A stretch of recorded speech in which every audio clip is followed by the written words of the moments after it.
So I've got good news. I see that our guest, Dr. Betty, has shown up in the green room, and she's back there. I'm waving to her. She can hear and see. Let's go ahead and change some screens here so we can welcome her onto the show. Let's see here. I'm scrambling around. There we go. We got our bottom as drbettyuribe.com. That will be where you find her. And this is, of course, her book. Did I put it up there? All right.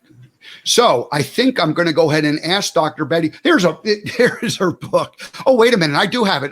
I can go back to this screen. Here we are. I can say Dr. Betty is the author of Values. There it is. Published just a couple years ago. Endorsed by the Vatican. I don't know how she went over somehow and she said, Hey, Pope, what do you think of this book? And I'm not sure how it happened, but maybe she'll share it with us. So let's go ahead and welcome Dr. Betty to the American Gumption Morning Show. Dr. Betty, how are you this morning? I'm fantastic. Thank you, Steve. It's so good to be here. Oh, good. Well, I had announced you yesterday, and I failed to communicate properly the right connection and time and link. And so anyway, I take full responsibility for that. I'm glad that you were able to make it back today. And we did communicate yesterday and realized that we have so much to talk about that we won't be able to go deep into anything in just the half hour. So what I'd like to do is just kind of use today's show to paint an overview of who you are and what your life has been about. And then beyond that, we'll have you back and we'll go deeper into some of these other topics that you are an expert at. Would that be okay? Absolutely. That works perfect. Absolutely. Good. So now, because you are a first-time guest, I always like to do two things. I want to read a little short bio that I've put together that tells people who you are, and then I want to play the welcoming theme that we have for all of our first-time guests. So you'll only get this one time, the opening theme. You won't get this the next time because it's just for first-time guests on the American Gumption Morning Show. So Dr. Betty is an author, speaker, businesswoman, mother, and extraordinary human being. She is the author of the Vatican endorsed book, Values, The Secret to Top Level Performance in Business and Life. We'll throw that back on the screen one more time. There we go. We'll leave that up for just a second. She has spoken to many, many audiences, including corporations, associations, and she has been featured in numerous media outlets. Dr. Betty has 3 rules for work. Out of clutter, find simplicity. From discord, find harmony. And in the middle of difficulty lies opportunity. There's that opportunity feather that keeps coming into our lives. Her recipe to transform your life is pretty simple. Don't compare yourself to others. Compare yourself to the person from yesterday. That's some pretty good advice if we can just compare ourselves to who we were yesterday and are we improving? I love that. And finally, as a values leader, good moral values are mostly molded from a place where love, faith, and hope exist. I love that. Love, faith, and hope coexisting together, co-creating a life that we love. Dr. Betty, welcome to the American Gumption Morning Show. And please allow me to play the welcoming theme for you since you are a first-time guest.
my Oh goodness. my goodness. Dr. Betty, have you ever had a marching band welcome you to a radio show before? Never, never, never.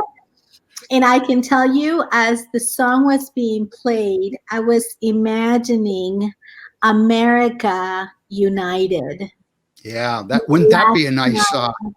We had conversations where people could gather together and watch these bands playing our American songs, and how wonderful.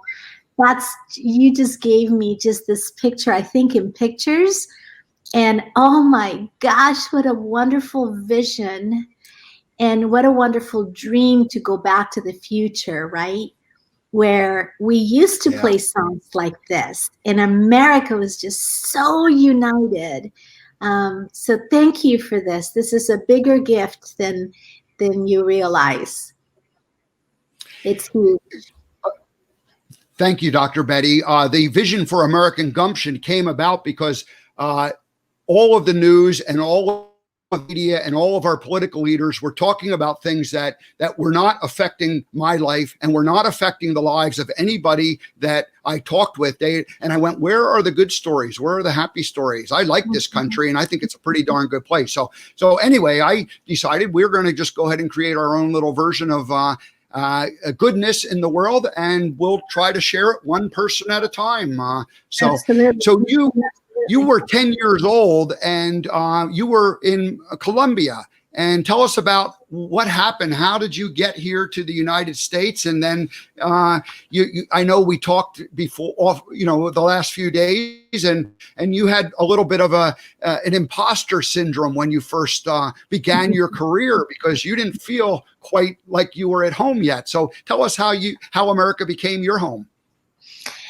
Well, I was actually a couple of years later. I was 12 years old when my mother sat us down and said, "I'm leaving. I'm going to the United States. My sister lives there." And my dad, and you've got to put yourself in her position. Here's a woman, 45 years old, 4 children, and I'm little. I am 5'3", and when I was born, I wasn't supposed to live. And a lot of the reason behind that was because my mother was beat up when I was in utero.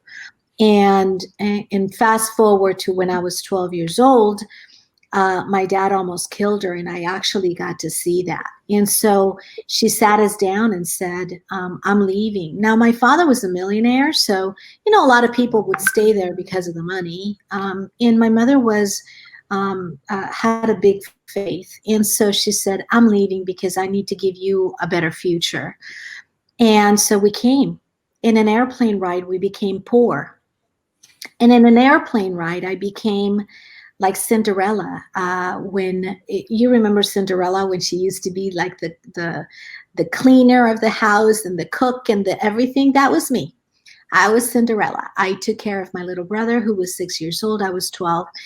And I would do homework at night, and I would fall asleep doing homework. And that's where I learned to really memorize my homework in the evening when I was sleeping, because I would wake up and I would know my stuff at school. So that's how it happened. And that's how I got to America. And I remember the first time I went to the Rose Bowl. My Aunt Ruby, we came in December, so it was really close to New Year's. So at that New Year's, I went to the Rose Bowl. And I saw these flowers and everything else, and I thought, oh my gosh, this is so amazing. Little did I know that I would then in the future become the first woman in the history of the Rose Bowl to be inducted into their legacy board. I was inducted into the legacy board. I'm now part of the Rose Bowl. And things like that have just happened all over my life. The Vatican, you mentioned the Vatican endorsing my book, #Values. I was introduced to the Monsignor who reports directly to the Pope, and how he was so kind enough to read my book and to write a letter recommending that every leader in the world read my book. And things like that have happened. And so when you come from humble beginnings, sort of, because I became poor, I had nothing.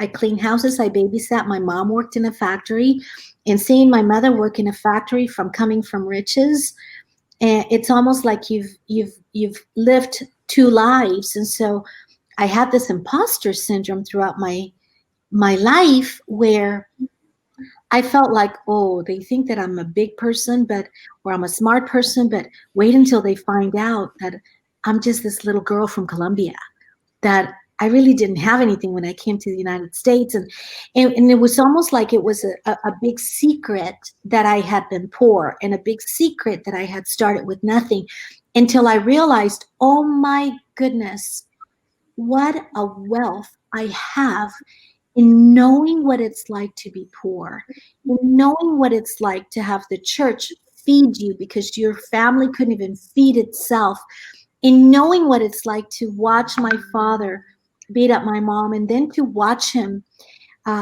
say, I'm sorry, I will never do this again, and to see him leave alcoholism, and all of those things that have happened in my life. And my life hasn't been easy, but it's been an amazing journey.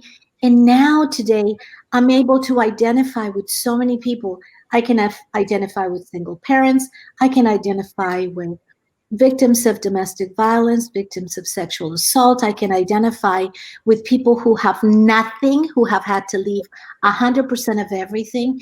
And I was just saying this morning, today was my 155th consecutive day of doing a COVID-19 prayer meeting and inspiration. And I was saying, it's all about perspective. You may be thinking you're riding a bicycle, but guess what?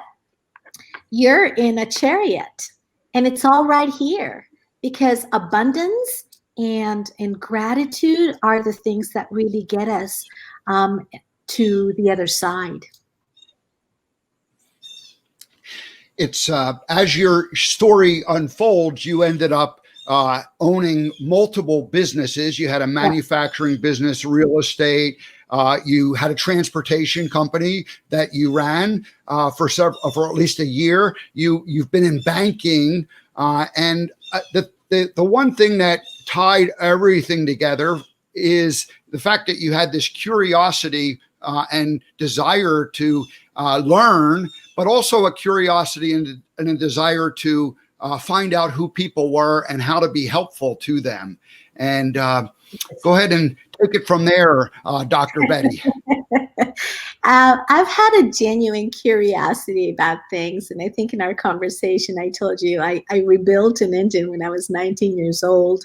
And I did it all by myself. I actually didn't allow anybody to touch it. I just really wanted to do it all on my own, because I wanted to learn how the engine works. And so we took a book, and I did have a coach that helped me. And it was really interesting. So I've had that all my life, because I've been very curious about things, but genuinely curious. And I call it innocent curiosity. I actually coined that term during my dissertation, is that innocent curiosity. And that has gotten me, my daughter was telling me yesterday, when they were little and they said, I'm bored, I would say, well, then stop being boring and do something about it. And it was so funny. She reminded me that yesterday. My life has never been boring, ever. I've never been bored in my life, because I've been very curious. If there's nothing to do, I always find something to learn. And there's always a book. I have right now, right here, 1, 2, and then about 3, 4, 5, 6 books that I'm reading right now. And I'm always learning, because I'm very curious. I want to know. There's a 7, because there's another book that talks to the Japanese's way of living a good life. I want to know how they do it. I want to know about the Japanese, and oh my gosh, that is so neat. Somebody took their whole life to write a book, and I can learn everything they wrote in just a little bit of time, in however long it takes me to write that book. When I figured that out, I thought, oh my gosh, curiosity is going to be wonderful. So being interested, genuinely interested in people and what they do, caused me to write this book. And I wrote about generals in the White House and the Pentagon. I wrote about different leaders from different places that one would ordinarily not have access to. And now today I can call them my friends. Why are they my friends? Why weren't they just one more interview? For the same reason, Steve, you and I can see as becoming friends. You are a genuinely curious individual, and you value the conversation we had was not just, let me just get Dr. Betty on my show, and I've had those. And I will decline those shows because they're not aligned with who I am. You genuinely want to make an impact. You were curious, and we laughed, and it was just such a wonderful, vivacious conversation, and it was just so great. You are like that. And so being genuinely curious with someone, it causes them to want to tell you more. And we did. I mean, we went all over the place and went to so many different parts of my life. And so that curiosity, that genuine curiosity with a purpose, it's curiosity for the purpose of, how can I help you? What connection? By the way, I made the connection with this one individual, and he's ready to meet with you. Good. And so I'm genuinely curious, and I'm always looking and asking, so tell me, what do you do? And as the person is telling me what they're doing, I'm going through my database and saying, okay, who do I know that can help them? So what are your dreams? What is your 100th birthday toast? I want to know what it is that you're dreaming about making or creating in the world, because there's always someone that I know that I can bring to the table that can actually help you or help that paradigm. And this individual, oh my gosh, I can't wait until you meet him, because he's going to be helping. But that's the kind of thing that I think for me has been, if you call it a secret, I guess it's a secret. It's be genuinely curious about someone with the purpose of helping them, and then help them, and then follow up, and then follow through. I called 3 people yesterday that I referred to someone, and I said, hey, how is it going? Because I feel that it's my responsibility. I referred you, so it's my responsibility that you have a good experience. How was it? Did you get what you needed? 3 people yesterday, just yesterday. So finishing the job, finishing the circle, not just, oh, I'm just going to help you go forth and multiply, but really usher them and help them and deliver whatever it is that you promised. So I think doing that, and I love what you said, simplicity out of clutter. Yeah. Life is very simple. Yeah. It's not always easy, but it's always simple. So we met through Bettina Carey. She introduced us to, and of course today is the We Empower You Summit. And I spent a little bit of I spent a little bit of my monologue time talking about the different speakers that are going to be on, and you are one of the speakers, and your session is going to be on negotiating. And yes. I have included a link in our notes. So in the comment section, anybody can go and find the link to get a free ticket and come. And your session's coming up in not too far from now, probably within about 2 hours, I guess. Yes, and I just I don't want to go too much into the summit right now because we have other things to talk about, but I just want to let people know that you're going to be one of the speakers, and you're going to be talking specifically about negotiating. And in our conversation the other day, you talked about how you're always negotiating. So I'm going to tune into that session and learn more from you. So, but go ahead and just give a teaser about what you'll go into during today's session. Well, I want to tell you about the summit because I think if you really want to expand your life, I think it would be a good idea for you to just sign up to the summit. And I really encourage you to sign up. There's going to be incredible speakers. I'm just one of them. And so the speakers all throughout the day, and then there's opportunity to go into a chat room with some of the speakers. I don't have the time because I'm delivering 3 keynotes today, so I have to be in and out, but I'll be at Bettina's meeting tomorrow where I'll be able to have some quality time with folks, and then if people need to get a hold of me. But I'm going to be talking about negotiating.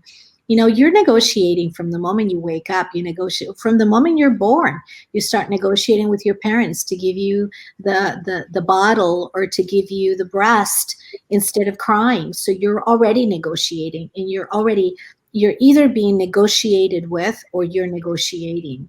And the best way that I have found, and I've negotiated my way into into being an owner of several businesses. So people call me and say, hey, we really want you to do this service. And I say, sure, but I want to be an owner. And I shake them a little bit, and they say, oh my goodness, we would love to have you be part.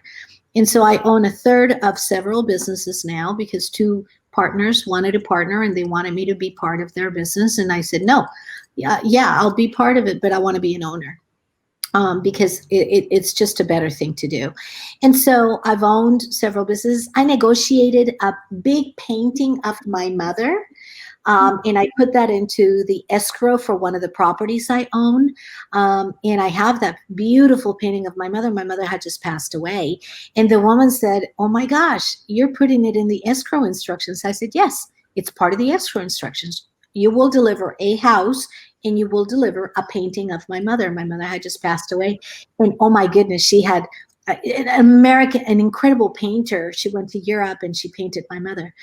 And so I'm very creative, I think, outside the box. And so what I'm going to talk about is how do you get what you want, but how do you create win-wins? Because when we negotiate, we usually take this time to negotiate for today. We need to negotiate for generations. So if I'm doing a real estate deal with someone, I'm buying or selling a piece of property, I will look to see if I can be the next person who either buys or sells the property from that person. So I'm very careful who I deal with, who I do business with.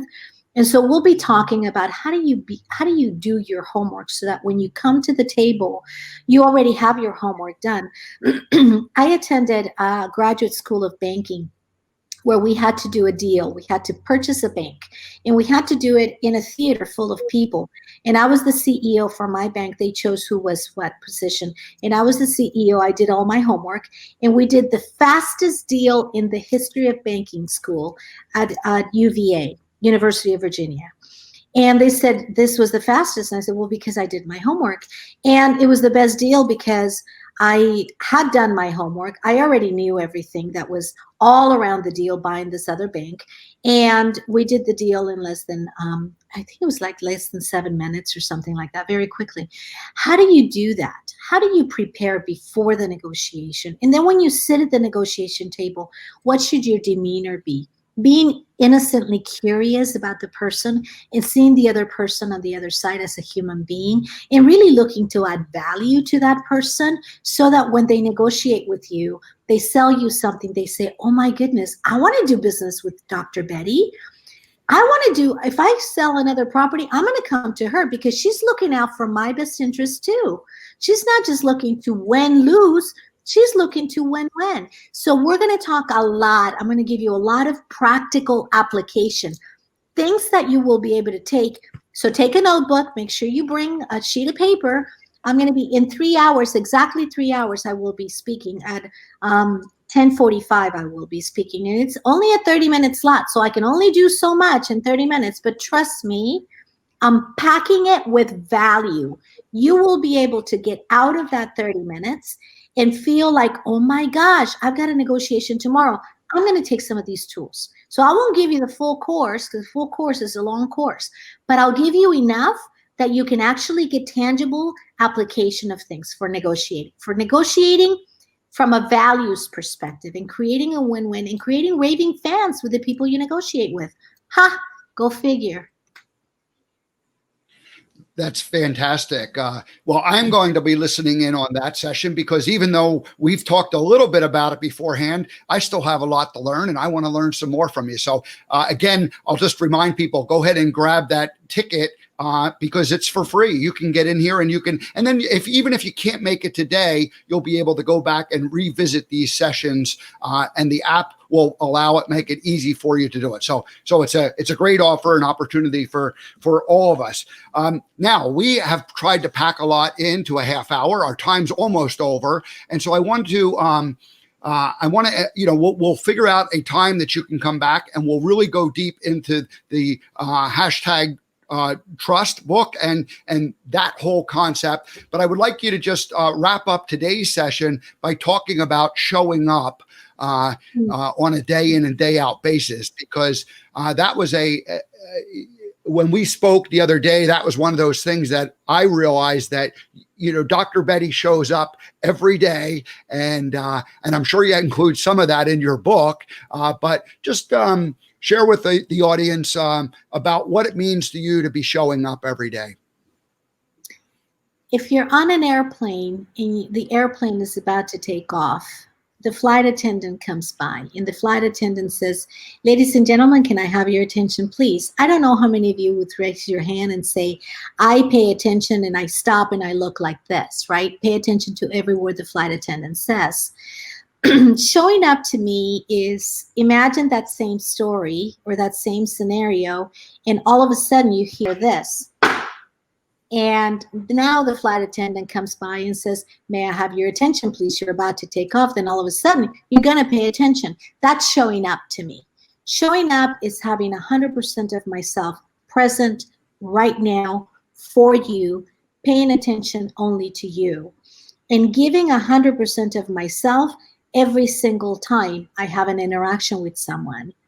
I owe myself that first, because if I'm having an experience, I want to be there. I don't want my mind to be somewhere else. I want to be present in that experience. So whether I am talking to you, Steve, in your audience right now, or whether I'm talking to 1,000 people or talking to a total stranger, someone who maybe is a homeless person, I get to show up.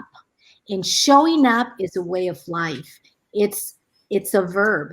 I show up. It's a verb. It's not anything other than just a way of life.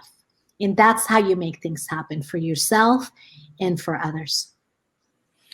That's a great lesson, and it was one that I learned on my own when I was working for Bubba Gump as their Forrest Gump impersonator, sitting on the bench. I had, the first year or two, I had to figure out, how to be the character and do all the, say the right things in the lines and come up with the 100 or 200 different, kind of things that I had as standard ways of interacting with people.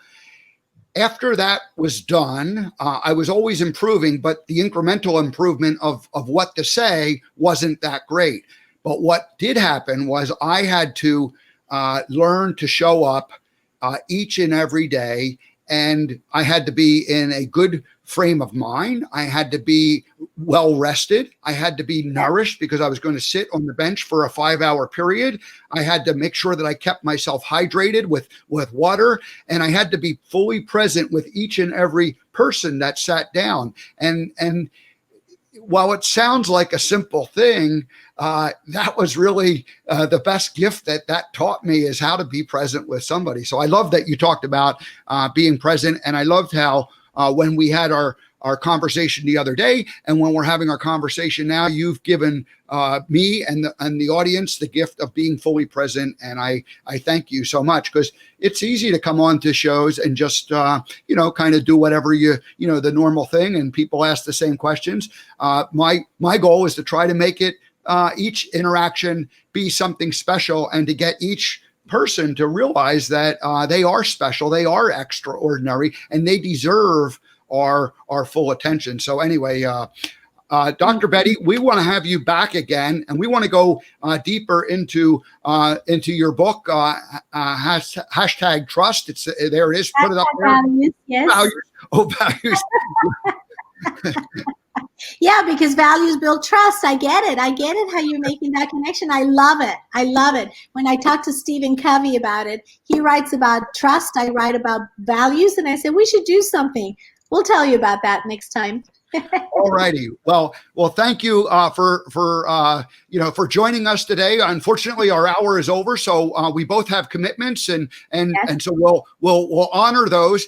we will schedule you to come back and join us when it's a good time for you, and then we can go deeper into really the book, and we'll use this as like the launching pad for people now know who you are, and we'll go deeper into your book. And do not forget to go online and get your ticket for today's event and see Dr. Betty in just about 3 hours from now, and learn more about her negotiating powers. And if you can't make it today, if just go ahead and sign up anyway, because then you'll have access to the recording going forward. So absolutely. All righty. So any last wisdom that you want to share? Otherwise, we'll just we'll say goodbye to each other.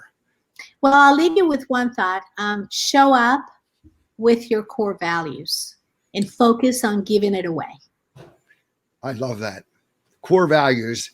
Give it away. Don't hold anything back. Don't hold anything back. Give it all away. All righty. Well, Dr. Betty, thank you so much for joining us. We'll see you again in a week or two, and we'll continue the conversation, and have a great session today. Thank you, Steve. You're all fantastic. Right. Thank you so much. Bye. Okay. Bye-bye.